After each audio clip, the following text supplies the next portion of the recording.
ఏమైందంటే రాష్ట్ర ప్రజలు రాష్ట్రం అనేది చాలా ముఖ్యం. వ్యక్తులు ముఖ్యం కాదు. రేవంత్ రెడ్డి గారు ఉండొచ్చు, రేపు పోవచ్చు. తెలంగాణ రాష్ట్రం ముఖ్యం, రాష్ట్ర ప్రజలు ముఖ్యం, రాష్ట్ర హక్కులు ముఖ్యం.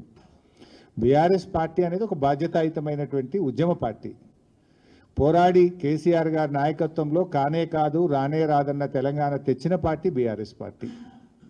రాష్ట్రాన్ని 10 సంవత్సరాలు పాలించి దేశానికి దిక్సూచిగా నిలిపిన పార్టీ బీఆర్ఎస్ పార్టీ.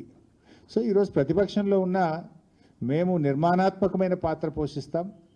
ప్రజలే కేంద్రంగా, రాష్ట్ర హక్కులే కేంద్రంగా, రాష్ట్ర ప్రయోజనాలే కేంద్రంగా బీఆర్ఎస్ పార్టీ పనిచేస్తుంది.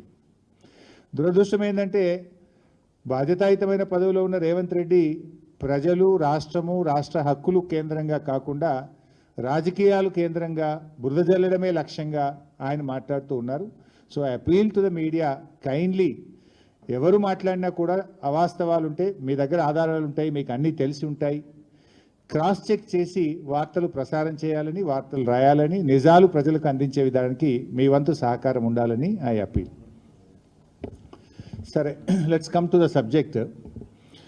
ముఖ్యంగా నిన్న కాంగ్రెస్ పార్టీ, ఇప్పుడు అది కూడా ఒకటి ఆలోచించాల్సిన అవసరం ఉంది.